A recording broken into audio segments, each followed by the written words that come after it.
we're welcome the comrades here, and we welcome the comrade abroad. Please note we are pausing. There are depression and other. Some of these forms of depression predate capital. All of the emotional response must have a social, but it will eliminate material interest. No better comrades party. The pro-work way, the American value are combined feminism, the democratic class, and the back-to-down role. Religion of the negotiating turn were and that counter-revolution, a lot more well-organized, very leaders of the revolution, been a revolution by the working class. When the Taliban been that hundreds slogans like Taliban the crime and Peshawar marks during our role as struggle against within the ranks in a more Europe doesn't matter by and the not well without the working real those things possible. Where you had not and that would all out or rather when it began. Trotsky explained this. The state is similar need as the bourgeoisie in the capitalist countries. El Estado empezó a desarrollar el mismo interés que la burguesía en los países capitalistas. To base themselves on the family, on bigotry, on great Russian chauvinism. De apoyarse en la familia, en el chauvinismo. Who were radicalized in the 70s. People of the road, they started out at least. Another general the origin, not understand what's and just words are endless. Good luck. But the point is, you can't wish away marks by words whole life harmful. Throw them around. Not gonna to the against each other. Tomorrow. Now I read from last where a diverse a lot way they've over also is a layer of diversion. No longer a layer all got say that only the palette atom. I have been here from day going. It was actually maneuver. Still wrote after media. They expelled the reality soul right. Look now I void. They were like word. Apply the purpose. From that, start to adopt their words, their terms. Very soon their ideas. What are we about? Of course we and of course futile to avoid it. Unless to give up everything and become communists. But let's get not serious. How yoga people are cool by I love it. And one of the examples not in way by liar dull with talk socialism. Bit servant world arm the Remember, if any comrades take any photos from the delegate. Second point, at our bookstall over here during the break, and it's also available online through Marxist.com. We have really good books that underline the discussion. Ilva mentioned Engel's book, The Origin of the Family, Private Property in the State. And we also want to point out, comrades, this book by John Peter Roberts and Fred Weston, Women, Family, and the Russian Revolution. Now, comrades, if you would like to come into the discussion, please see me during the break. We will take a 30-minute break, and we'll begin at 11 o'clock. And every comrade who speaks, please make sure you use the small mic, which will allow the viewers who are not physically present to hear what we're saying. So the first speaker will be Serena, followed by Comrade Francisco from Brazil. They don't? Okay. Oh, sorry. Thank you. Comrades, the first point I'd like to raise is the importance of marking a clear class line when dealing about the struggle against oppression. So, as you know, in Italy, we have a female Prime Minister, Giorgia Meloni. Alessandro already spoke about her and her government. She's right-wing, reactionary, she's against LGBT people rights, she's against the right of abortion, she's actually acting against the right of abortion in Italy. So it's crystal clear she's against women's rights, no doubt. Yet, among feminists, reformists, left intellectuals, the prominent idea is it's nevertheless progressive to have a female prime minister. And their argument is that female children get used to see women in top position in society. This is the point of liberal bourgeois feminism. Now, I recently read a book from an ex-female Facebook manager, Sheryl Sandberg, whose title is Lean In, Women, Work and the Will to Lead. And it's interesting that she doesn't pretend that all women are equal. She's quite honest about it. She says, not all women want career. Many people are not interested in acquiring power. She says, I'm acutely aware that the vast majority of women are struggling to make ends meet. And then she says, if we can succeed in adding more female voices at the highest levels, we will expand opportunities to all. So the point is, give us, to us rich women, more power, and somehow everyone will benefit from it. Somehow, maybe. Not only this is false, but whatever they will do or could do from their position of power, it will be an attack against working class women. Their class interests come first, and they have all the material resources to bypass the problem they can face from being women. In the Italian edition of the same book, there is an introduction by another female manager of the ruling class that, talking about her career, she says, I strove to be there for my kids, with a crowd of people around to help me. And then I even got to the point of bringing the children and the nannies, plural, with me on the planes on my business trips. So when I read it, I was, what? This means they can afford to pursue their class interest. That means that they can promote women's oppression that capitalism needs, while we, working class women, cannot afford not to put the class point in the front line in the struggle against oppression. They are class enemies. The second point I want to raise is the need for a materialist analysis of oppression, the one that was developed by Engels, to engage in a struggle against oppression itself. Last November, there was a movement against violence on women in Italy, unleashed by the assassination, one of the two main assassinations of a young girl by her boyfriend, with spontaneous demonstration expressing the rage among young people against violence on women. But you could see the right-wing government, the reformist opposition, and the petty bourgeois postmodernist feminists that all agreed on the same demand, that was courses of sentimental education in the schools, with nuances, of course. So the government wanted policemen and policewomen to teach in these courses. The other ones wanted experts. But anyway, we intervene in this movement with the slogan, to eradicate patriarchy, that was a word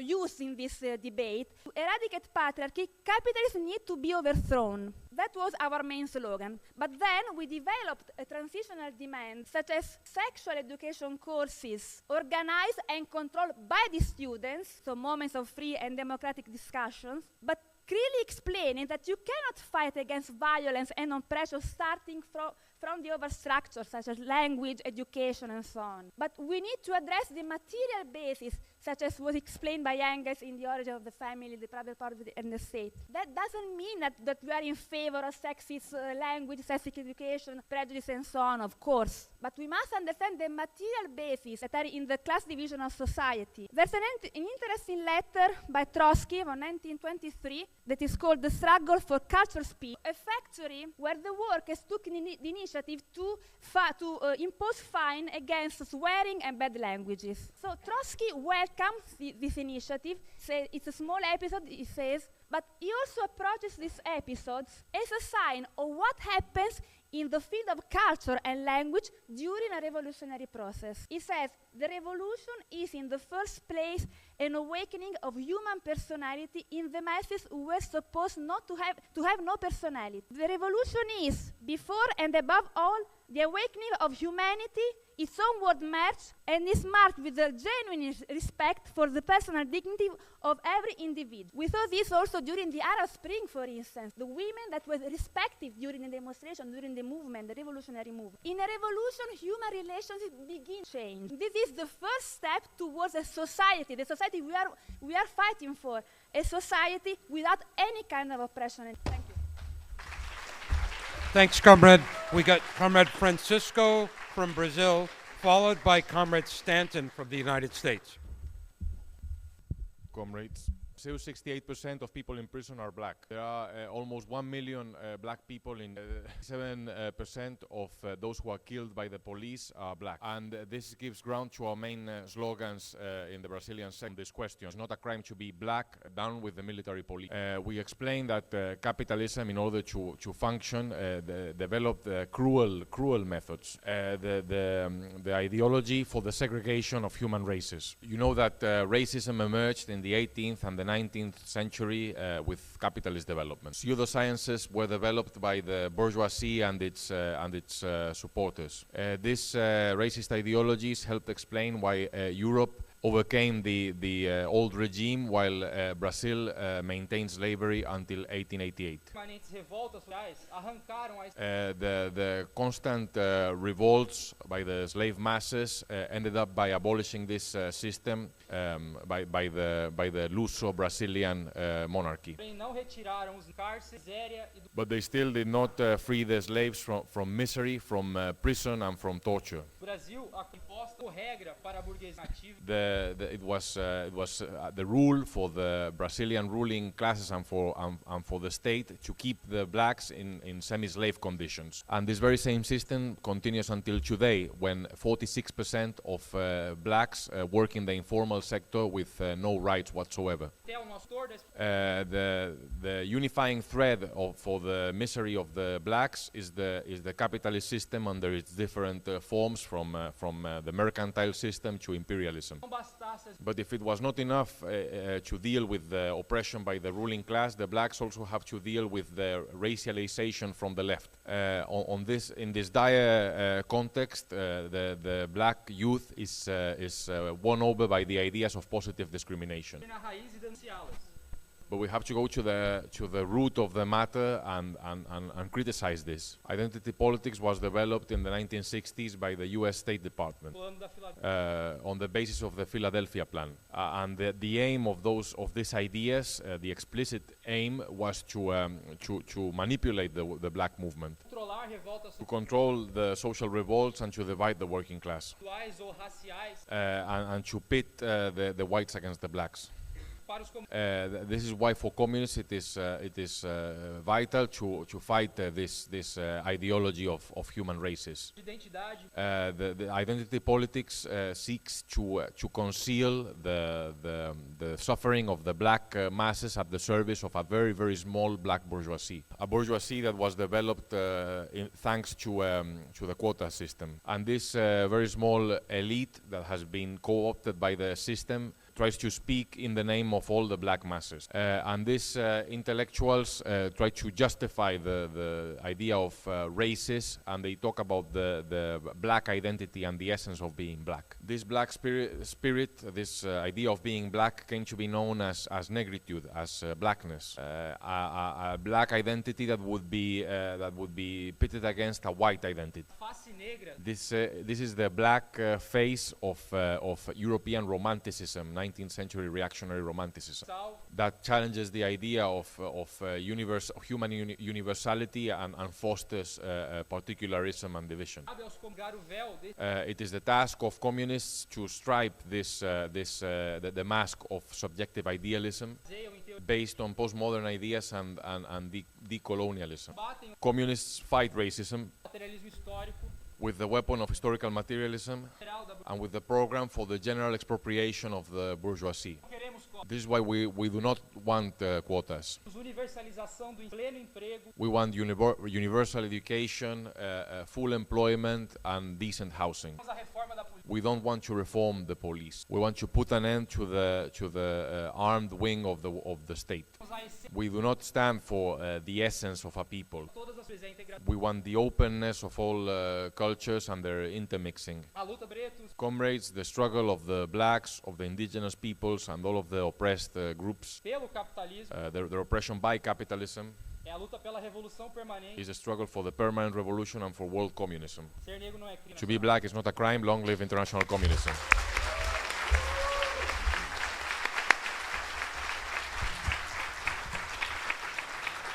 Comrades, next we have Comrade Stanton from the United States, and followed by Comrade Ben from the International Center. I'm from Philadelphia. I had never heard of the Philadelphia Plan. just one of the benefits of being part of an international. I've noticed a trend among young activists in the United States that is a healthy rejection of identity politics when it is obvious. For example, when we're told to vote for Hillary Clinton because she is a woman or Obama because he is black, but an illusion that somewhere, somehow, there is a revolutionary form of identity politics that can be useful within the movement. Now, in the United States, academics credit the coining of the term identity politics to a 1970s black feminist writers collective known as the Combahee River Collective. The Combahee River Collective. And one of its leaders, Barbara Smith, actually shares this same illusion. She said a few years back, quote, "The way identity politics has been used in the last couple of decades is very different than what we intended," end quote. But this is incorrect. We don't base our analyses of ideas and methods on the intentions of those who come up with them, but on their philosophical basis, class standpoint, and political result.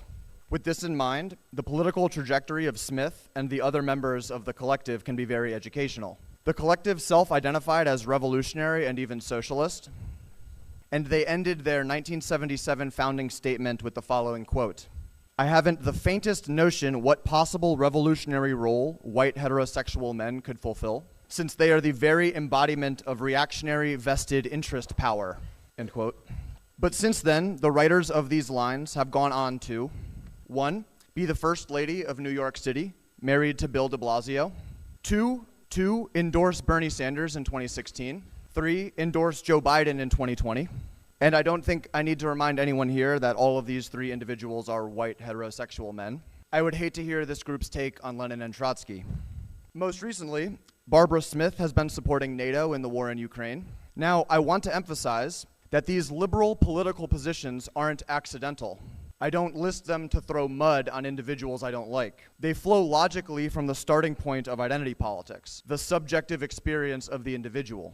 Instead of starting from a broad collection of data, a wide-ranging examination of the world, and then figuring out the laws that govern it, the method of science and the method of Marxism, identity politics starts at the subjective experience of the individual. Philosophically, this is the starting point of what we would call subjective idealism, the diametrically opposite method of Marxism, dialectical materialism. This incorrect philosophical starting point pretends to have a non-class position and denies the revolutionary role of the working class. But if you don't have a conscious class position, you will unconsciously adapt to the position of the ruling class. This is why when these ideas come up against reality, they only ever end up defending or making good with the status quo, which is capitalism. Revolutionary isn't just something you call yourself. It's a concrete result of the actions you take and the politics you defend. And we can see from this that despite the subjective desires of the Combahee River Collective, their past 40 years in politics is not revolutionary but reactionary in the extreme. This is just one more example of how idealism in theory leads to reformism or liberalism in practice. In reality, every time that identity politics engages with the movement, it has reactionary consequences. Across the US today, our comrades have been met by the petty bourgeois leaders of the Palestine movement with attempts to silence us because only Palestinians are allowed or we're decentering Palestinians. Now, aside from the fact that a movement to free Palestine that's only limited to Palestinians would be an extremely small movement, we should ask which Palestinians are allowed in this movement. The Palestinian Authority? The PA literally plays the role of the police organ for the Israeli state in the West Bank. Instead of that, the workers of the whole world, regardless of their nationality, race, or gender, should take on this movement to defend Palestine by ending worldwide imperialism. There is no uniform identity in society. Within any one identity, such as Palestinian, there are right-wingers and there are communists. And ultimately, these ideological differences reflect different classes. Marxists use the term progressive to define anything that unites the working class and teaches it of its strength. We define reactionary as anything that divides the working class and confuses it. This is why all forms of identity politics are reactionary, regardless of their intention. They teach us of the interests of the individual self and not the collective whole, and they completely blind us to the class divide that objectively exists in society. There's no such thing as a revolutionary identity politics, not because it hasn't been found yet, but because it can't exist. Thank you.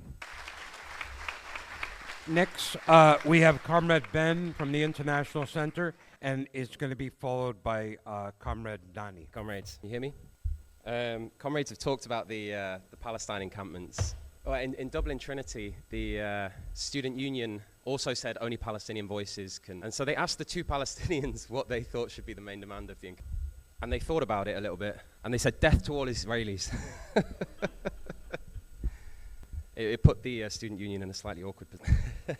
That's not what I want to talk about. I want to talk about the Lenin's polemics against the Jewish Bund in his day. Now, at the end of the 19th century, the position of the Jews in Russia, up until 1917, they still lived under feudal restrictions. But decaying capitalism was also making the entirety of Europe a hostile place for the Jewish people. And so the Jews felt trapped. And this led to a polarization amongst the Jews of the Russian Empire. Many Jews joined the revolutionary movement. Trotsky, Kamenev, Zinoviev, they're all of Jewish background, very high proportion. But feeling trapped under capitalism, a layer of the petty bourgeois and bourgeois Jews began dreaming of this utopia of Zionism, of a safe Jewish state in historic Palestine. But you also had a layer of middle-class Jewish intellectuals that joined the Marxist movement, and they brought these petty bourgeois nationalist prejudices with them into the movement. And this was expressed by the leaders of the Jewish Bund. And they argued, like the Zionists, that anti-Semitism was this ahistorical thing. You know, for the Zionists, anti-Semitism is a product of Gentile society going back to the Roman Empire, rather than being a product of specific classes, the landlords and the capitalists, who were spreading this anti-Semitic trash. In a similar way that the modern proponents of identity politics, they abandon a materialist analysis. They blame white people in general for the oppression of black people, men in general for the oppression of women, straight people in general for the oppression of LGBT people, and so on.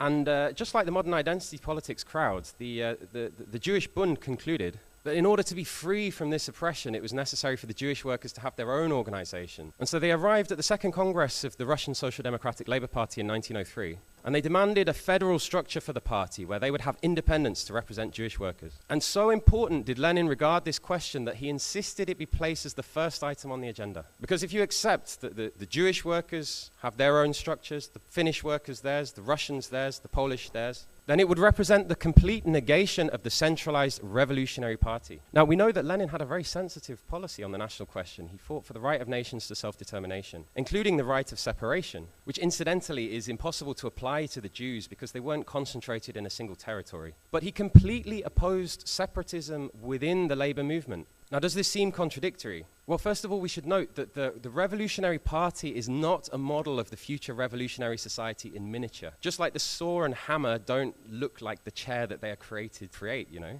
The Revolutionary Party is not a little miniature version of a future socialist society. Yet you have many of these petty bourgeois elements associated with identity politics and nationalism and so forth that come into the party thinking, what can the party do for me and my liberation in a narrow sense, and expect that it is the job of the leadership to basically create a safe space environment to police the membership and so forth and create such a situation. But the role of a revolutionary party is not to be that miniature future society, but to be the tool that can bring that society about. And back to the position of Jewish workers, it was the task of the Russian Revolution was to end the oppression of the Jewish working class, which required uniting workers from all backgrounds, Jews, Poles, Latvians, Russians, in one single centralized party in order to overthrow Tsarism, without which self-determination and the freedom of any group would have been a utopia. There's a close analogy actually between the struggle for national self-determination, the nationalist question, and identity politics and this question of oppression. For the bourgeois of the oppressed peoples, yes, they are oppressed, but what do they want? They want freedom and equality to also enjoy in the exploitation of the masses, like the bourgeois of the oppressor nation, which means they don't want to overthrow this system as a whole. They want to liberate their particular group. They put their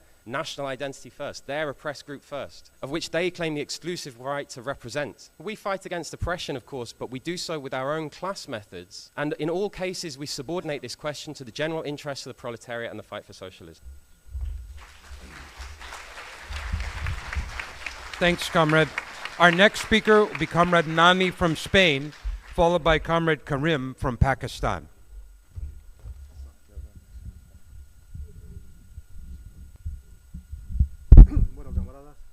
Well, comrades.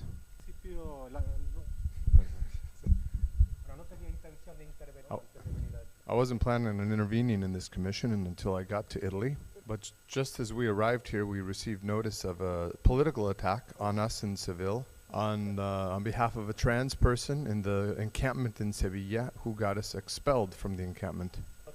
Had nothing to do with insults or anything like that. Our comrades were political leaders of this encampment at this university. And this person who was part of the student leadership was just very dishonest and was boycotting the work, had nothing to do with gender, and was eventually expelled from this students' commission by the rest of the commission. And so when our comrades were participating in the encampment this week, this person complained before the security committee of the encampment, accusing our comrades of being transphobic. And they then barred a comrade and a couple of sympathizers from attending the encampment. We have to say that this expulsion from the encampment was supported by our ex-comrades of the communist left, revolutionary left, and to their shame and eternal damnation. And we're going to respond with a public article where we will denounce them, because this is an absolutely intolerable situation. We have to respond. And it's not a question of theory then, it's really a practical question in the way that identity politics is used to attack and divide the movement in the most dishonest way. But I also wanted to mention that we recently had a meeting of the Spanish section CC, because with our rapid growth and the way that the organization is changing, lots of new young people joining, the pressures of identity politics are growing and we have to combat it constantly. So we had a meeting, a very fruitful meeting with Comrade Jordi, and we've discussed having a series of political education meetings to discuss all different aspects of identity politics. And in particular, an aspect which is particularly important in Spain, which is this question of inclusive language. Because every left tendency, from the most reformist to the most radical, has fallen not only into identity politics, but into this question of inclusive language. As you may know, in a wide range of languages, the neutral gender in the language tends to coincide with the male gender. So among these sectors, there's efforts to sort of have neologisms change the language, to change the words, to avoid using any gendered pronouns or language whatsoever, which renders texts and discussions, frankly, unintelligible. So we have a very a firm position on this. We don't accept these neologisms into our documents, into our manner of expression. While of course being very sensitive to particular situations, but generally speaking, it's a divisive question within the working class and in the struggle for women's equality. And which generally speaking is not a problem which exists among working class women.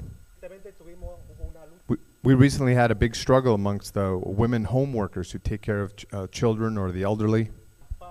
They organized an encampment themselves, denouncing their conditions. And when the media interviewed them, they used, without any, without thinking about it, the Spanish grammar, which includes, this gendered language. So our task is to denounce capitalism, to denounce the conditions that we're forced to live under. But this question of inclusive language is something that just divides the movement. We're not linguists. We're not, anthropologists. We perhaps the origins of the neutral gender is rooted in machista culture in the past. But it's not our job to tackle this. It's the job of future generations, of future society, which where the language will reflect the changes that will take place in human societies. I did want to mention briefly the question of machismo violence against women, which in the Spanish state is a particularly big problem. And I think we need to take this up not just ideologically and programmatically, but also practically. Because no left tendency has really come up with concrete proposals for how to objectively confront this situation. And so, although there are activists who will put their bodies on the line when it comes to preventing evictions from homes and so on. And so organizations and unions in particular, they need to organize concrete physical action to prevent this kind of violence against women in their neighborhoods. They have to denounce abusers, they have to organize demonstrations in front of their houses and call attention to it, so that when women are participating in their unions and their tenants associations, they can also find support on this kind of issue as well.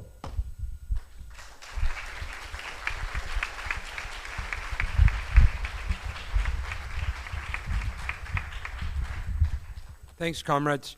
Our next speaker is going to be Comrade Karim from Pakistan, followed by Comrade Ravi. Thank you. Last December, when participants of the Long March from Balochistan entered Islamabad, they were severely repressed by the state institutions and denied the right to peaceful protest. But on the basis of the solidarity expressed by the working class from all over Pakistan, especially from the Punjab, the state not only withdrew from violence but also gave them the right to protest peacefully in Islamabad. It is indeed an expression of the strength and solidarity of the working class. Ruling class uses identity politics to create artificial divisions just to blur the important and fundamental class question. As communists, we put blunt ideological critique of identity politics, but it doesn't mean that the questions on which the identity politics are being done either do not exist or have already disappeared. For example, if you talk about the national question within the whole world, from backward regions of the world to some developed regions, the national question still exists. In our discussions, we often describe Pakistan as a prison for the oppressed nationalities. On this hand, we recognize the existence of the oppressed nationalities over there in Pakistan. But why do we think of nationalism? Nationalism is not the question, the solution to the identity, the oppressed nationalities questions. Sorry. Because the crisis of the capitalist system has become reactionary, so the ruling class and their ideas have become completely reactionary.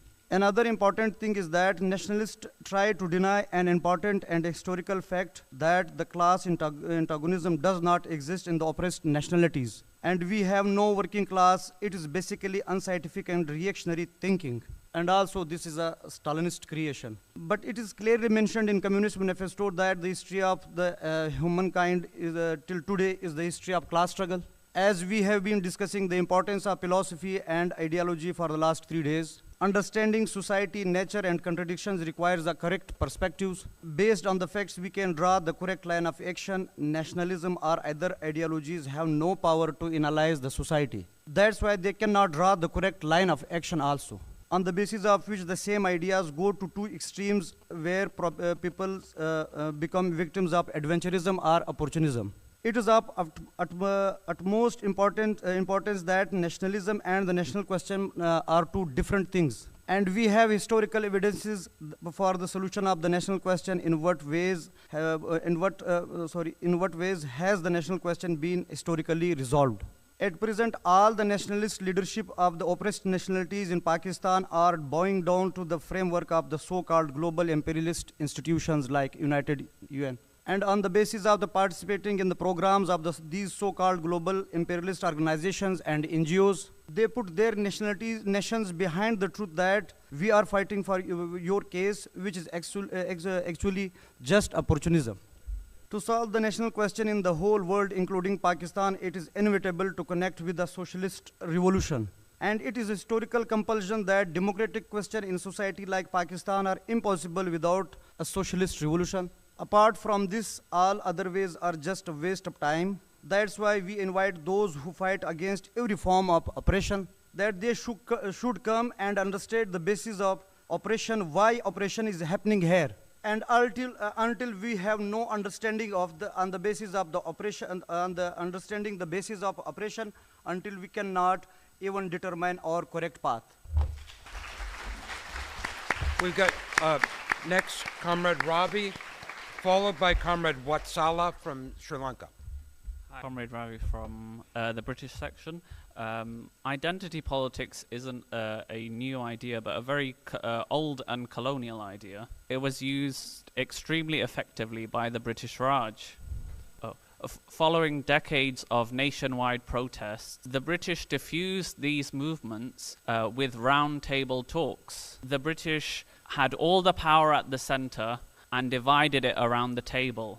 They divided it amongst caste Hindus, who were represented by the Congress Party, Muslim delegates, Sikh delegates, Anglo-Indian delegates, Christian delegates, and depressed classes. All the community leaders could never agree on major issues, and the facade of equal representation kept all the power in the hands of the British. This colonial legacy exists and continues and was written into India's constitution, especially for the Dalits, who are known as untouchables. They are the most oppressed layer in South Asian society. And communists are always criticized, such as authors like Arundhati Roy, who say communists force-fit reductive Marxist analysis into India. They deliberately mistake and distort what class is. Class is a social relationship to the means of production, not an identity.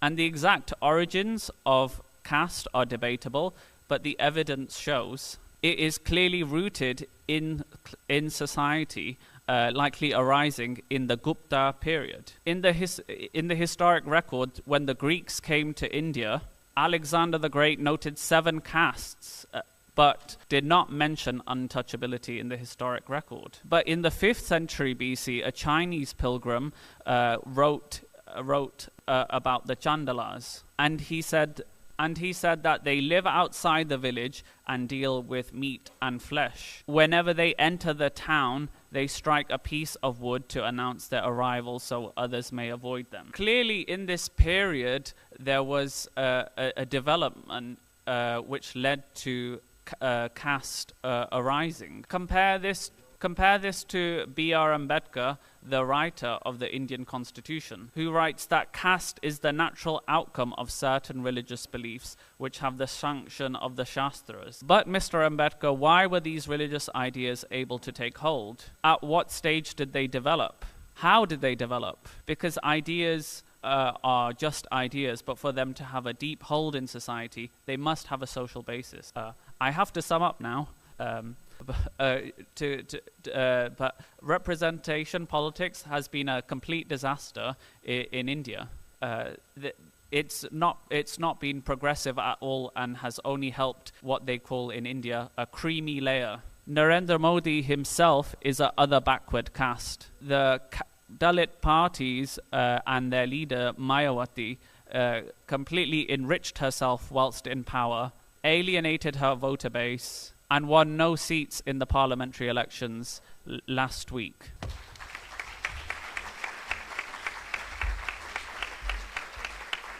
Thank you, Comrade. We have Comrade Watsala from Sri Lanka, followed by Comrade Marie from Denmark.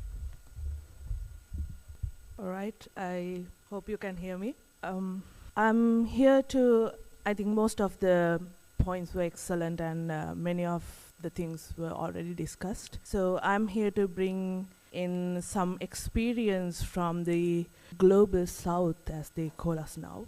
I'm from a country where you have so many humanitarian aid programs to eliminate, you name it, like this crisis and that crisis and everything. They're spending millions and millions of money simply strategizing how to create priority criterias. In 2022, we had a mass uprising, and within this mass uprising, they had the audacity to write another report, which titles Sri Lanka Multidimensional Crisis, Humanitarian Need and Priorities, which according to them, and honestly these facts, like the statistics, I find really interesting. 7 million people were in need. And what were they in need? They were in need of food, nutrition, water, health, protection, and education, which are the basic needs of people. and the so-called humanitarian needs priorities, the targeted crowd of their program is 3.4 million. And they say that they have reached around 3. But what have they done actually by reaching to these people? What do they actually mean by reaching to these people? It simply means that you have elaborated project proposals and concept notes developed with all glorified words, can by no means understand these general masses who don't have food to eat in their plates and to feed their kids, but a sheet of attendance to kind of number down the number of beneficiaries, and that's it. And it really doesn't mean that it actually addresses the issue of hunger or poverty or anything that these people are affected from. The USAID itself, during the performance period of September 22 to June 2023, they say that they're going to have an estimated total cost of 7 million rupees that they try to put into school feeding. Because apparently we have school students who are falling down, fainting in the lines, trying to be in the school. But the only thing that they do is they give a packet of rice, some kind of dal, a tin of salmon, and that's it. Which leads to the question of these priority indexes are being made to also scrutinize, among these poor poverty layer of whom these packet of rice and packet of, dal is going to. And honestly, these ideologies, especially like identity politics and this intersectionality and all of these, are made in a way to justify to whom this packet of rice is going to. And then we have a parliament who talks relatively about rights. On the same time, they're passing bills to prevent the speech, the protest, and the ability to actually talk your mind. And also in the same time talk about, are we going to decriminalize homosexuality? Which is going to pit people against each other. It makes people it makes it impossible to people, for the people to understand that we are having and fighting against the same monster. They make elaborate, emotional, sad speeches, shed a tear a bit, have a small band-aid. When the masses in the streets are getting bombarded by water cannons, by tear gas, by bullets and ammunition. And that's why, comrades, I think we need to head-on fight these ideas, because these lunatics with these crazy ideas has already a platform to, give these speeches and everything. And when we have places where our voices are small, it's really important that we fight these ideas firmly and strongly, because that's how we are going to stand strong, and also that's how we are going to reach out to people to say, this is not the method, but it's the class method that we need to take. Or else we are giving the power to these petty bourgeois layer of leaders to do as they wish, and to demoralize an entire set of masses who only see these leaders as even saying something about themselves and actually follow these wrong methods. And also, at the end of the day, we are Marxists. It's our tradition to fight these wrong ideologies with our heads on. And that's what we need to do, and that's what we have to do as well. Thanks, Comrade. Next, we have Comrade Marie from Denmark. And if we have time, we're going to have one more speaker, Comrade Sarah from Britain. And I apologize to the comrades who couldn't with time. We look across the world today, we see hundreds of thousands of young people waking up to fight oppression. They feel this existential crisis of capitalism seeping out in all pores of society. Sexism, transphobia, racism, all these disgusting things. And it makes people so angry and frustrated, and they want to fight. So we have to look at, if we want to fight oppression, how do we do it? What actually works when we look at history? And people have talked and talked and talked for hundreds of years. And still, in the most equal countries on earth, like Scandinavia, we do not have equality. We have full equality for the law, but we still have oppression, sexism, racism, all these things. And I think as communists we have to reclaim our heritage. Our name has been blackened by Stalinism, as Ylva said. But I don't think there has been one single event in world history that did more for the liberation of women than the Russian Revolution. That was actually liberation and fight against oppression in real life, concretely. It was the Russian Revolution in Petrograd, it was the Russian working women in Petrograd who started the revolution in 1917. They went onto the street on Women's Day to strike and got the men to join them in the fight. And within a few days they had toppled the Tsarist regime.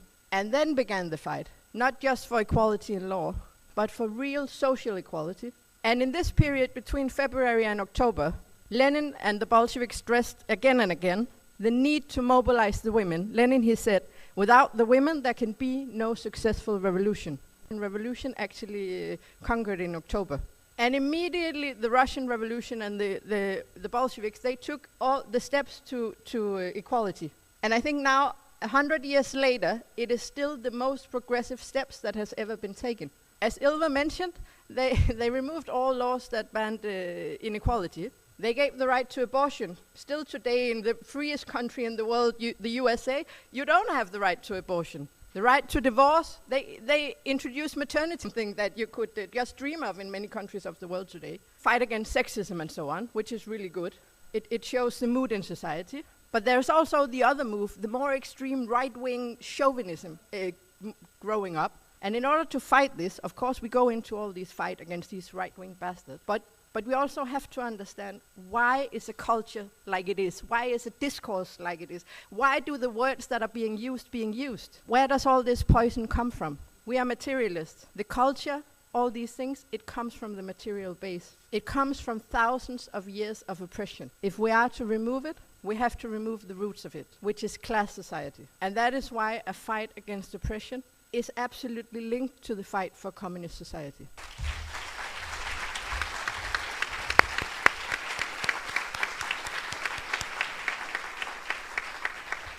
Thanks, Comrade. Our last speaker before the summit will be Comrade Sarah from Britain, fortunately with a shortened amount of time.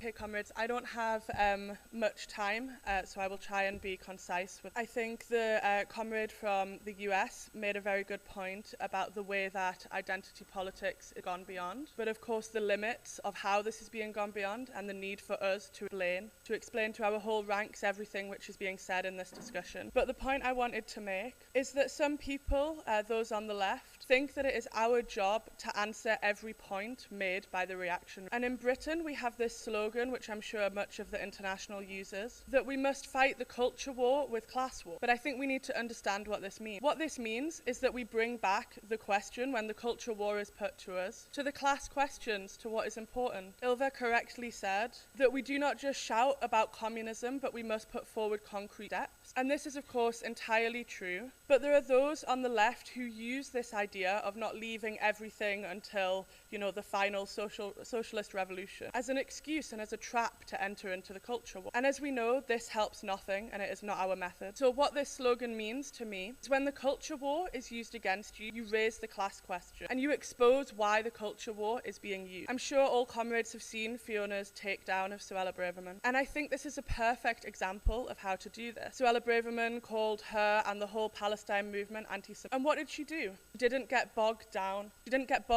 in this question and try and constantly prove that we aren't anti-Semitic. But she said, this is ridiculous and we must discuss the real issues. Why are you saying this? And she proved that the Tories do not care about anti-Semitism, but that they only care about using it for their own interests. And I think when people ask these questions in good faith, when they raise these questions of oppression in good faith, we must of course explain the history, but we must raise the concrete demands now. Healthcare, proper housing to be able to remove women from immigration. Because the point for us is not to win a debate against the right-wingers. This is not a university debate club. The point for us is to raise the ideas in a way which attracts the best layer out there that we are looking for. And as has been said, that best layer are starting to go beyond these ideas of identity politics. So we should use this to our benefit by not feeling that we need to get bogged down in these culture war debates, but by constantly bringing the question back to class question and explaining to our ranks the pernicious role that identity politics plays, and to stop ourselves from ever falling into the trap that the right wing set for us. Thanks. I had more to say, but I'll leave it there. Thank you, comrade.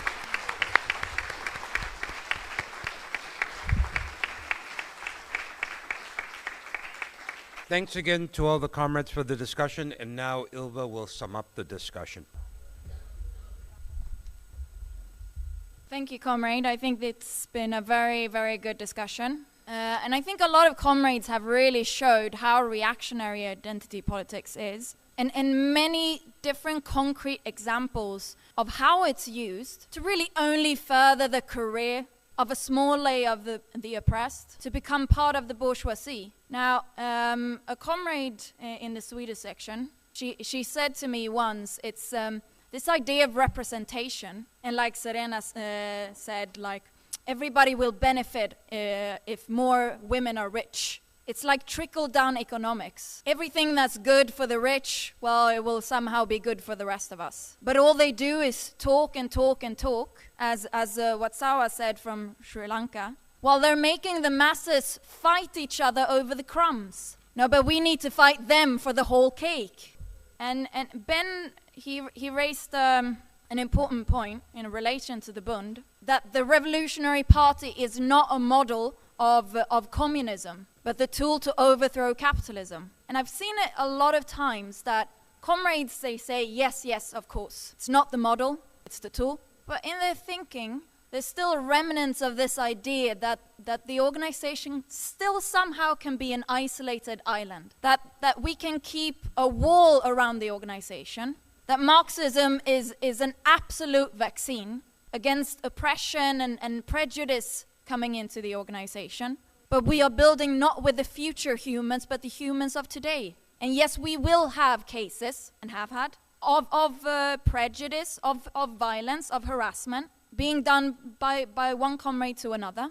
Now, how do we react to that? Well, Tom said it in his introduction, by not reacting in an emotional way, but by an objective and scientific way, by thinking from the principles of Marxism. Because what happens when you don't? When you react in that emotional way, you lend yourself to these petty bourgeois elements, damaging the organization. This idea in identity politics, an oppressed person is always right. If we adapt to that idea, which easily happens if you react in an emotional way, then you won't treat these cases in a Marxist way, but you will very easily end up adapting to whatever methods that petty bourgeois people believe and demand that we should have. And that's a very dangerous thing, because we can't be naive here. Nani showed a concrete example. We have many enemies, not just the bourgeoisie and the bourgeois state,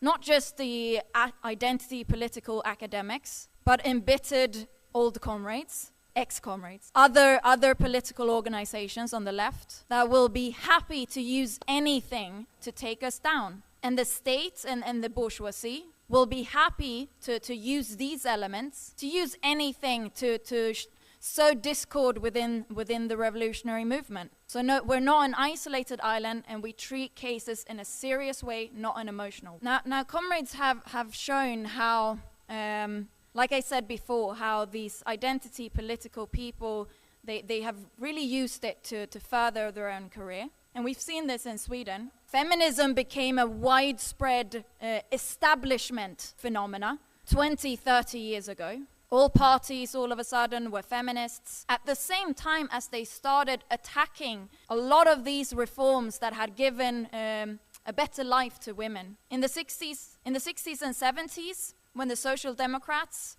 carried through a lot of these reforms, they were not called feminists. But then when they started cutting the welfare, all of a sudden, we're feminists. But what has the real result been? What has been the step forward for women with this? Well, like we have said throughout this discussion, it's created an industry, a layer of petty bourgeois women who have been given a career within the state and academia to produce book after book, text after text, report after report. Some maybe not so horrible things. Statistics about gender inequality. Of course, doesn't change anything.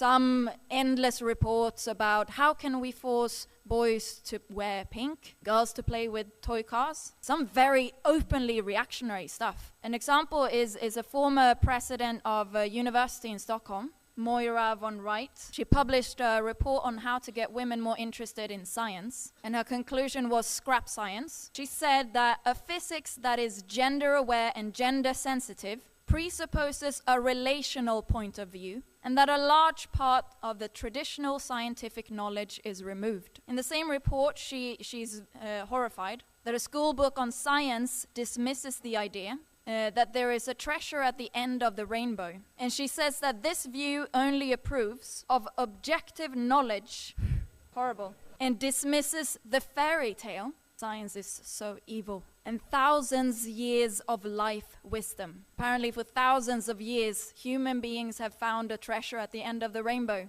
until evil science came along and said, nope. And she's also upset that another school book dismisses astrology as unscientific. She says this might put off women from studying physics. That's what physics is supposed to do, I guess. Which month are you born in? Are you a Capricorn?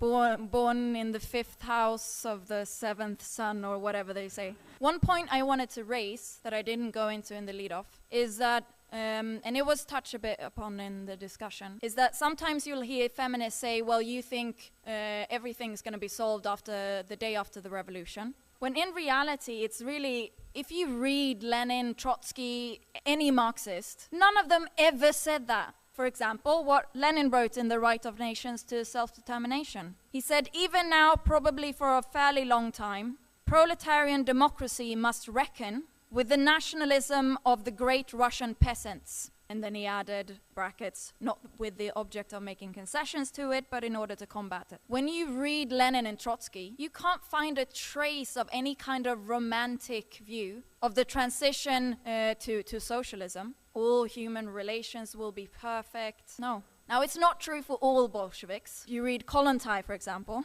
Don't recommend you do. There is a text, I don't know what the title of, Love of the Working Bees? I don't remember what the title is in English. But she describes a story of the changed relationships after taking power, where a woman finds out that her daughter is now together with her boyfriend, and she's very upset about it. And then the daughter, like a good communist, according to Kollontai, lectures her mother, we have free love now. We do not consider other human beings as property. And this was her view of the new changed relationships. Some had that view. Others panicked about the falling apart of the old family, the rise in divorces. And when you read Lenin and Trotsky, they would argue against both these reactions. In From the Old Family to the New, Trotsky explains that the breakup of the old family was happening at a faster rate than the development of new relationships.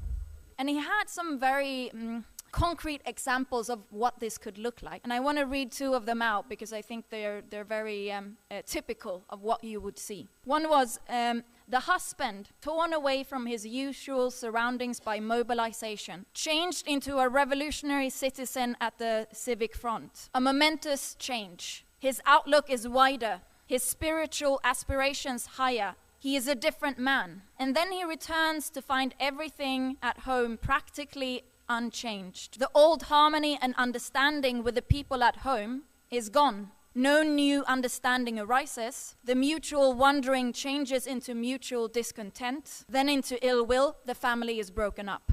An old family, 10 to 15 years of common life. The husband is a good worker, devoted to his family. The wife also lives for her home, giving it all her energy. But by chance, she comes in contact with the Communist Women's Organization. A new world opens up before her eyes. Her energy finds a new and wider object. The family is neglected, the husband is irritated, and the wife is hurt in her newly awakened civic consciousness. The family is broken up. And this is very common. It's not like in all revolutions and strikes, class struggle, that everybody changes and then all couples are very happy, they respect each other, they do everything for each other. No, it's a painful process. And it was certainly very painful in the Soviet Union. It won't be a love parade. And another point related to this, and I'll finish on this, a point on culture, and that has been raised by Alan, where he said comrades should read novels, poetry. When you read Trotsky, you can tell he has a high cultural level. He was called the pen, after all. And I think you can see it in these quotes. Because one thing that reading poetry and literature does, it helps you to go from the general to the particular. You see beyond abstract theory, or rather fills it with concrete substance, deepens it. The revolution stops being an abstract concept, devoid of life. You see behind it the living world in full color. The millions of men, women, and children struggling, loving, hating, dreaming of a better life, real, living, and breathing human beings. And you won't understand a revolution or a strike if your thinking is abstract and dry. What did Lenin say about what happens in a strike? It's quoted in the first volume of the Lenin biography, that workers cease to be slaves and start to become human beings. And this is even more true for revolutions. In one of my favorite books, which is about the development of the working class in Stockholm, there is a working class woman who is very conservative. She cares for her children. She doesn't like it when her husband goes on strike. She's worried about the finances of the family. And then one day, she surprises everyone when she says, isn't it enough already? Shouldn't we go on strike? And this is very typical. It's a common story. Many mothers will often be quite conservative, especially if they're housewives, isolated, but even those who work, because they have the responsibility of the family, main responsibility of caring for the children. It makes them more careful. Don't like it if their children become political, but that can turn into its opposite. The rage of what the society is doing to their children becomes revolutionary, directed against capitalism. And like Alan often says, quoting the Bible, first shall be the last shall be the first. Some of these most conservative layers become the most revolutionary, like the women in the Russian Revolution, the most brave, that confronted the soldiers, grabbed their guns, pleaded with them and yelled at them, don't shoot at us, join us. And that is the same thing we see today. Young girls, women oppressed, being radicalized, entering into the struggle. And we aim to give the revolutionary aspirations of these layers and all those who are drawing revolutionary conclusions an organized and conscious expression, starting with the youth, the most advanced layer, to build the base necessary to penetrate the masses. But as all comrades have said, this will only be possible if we don't adopt an inch of identity politics, but stand firm in Marxism.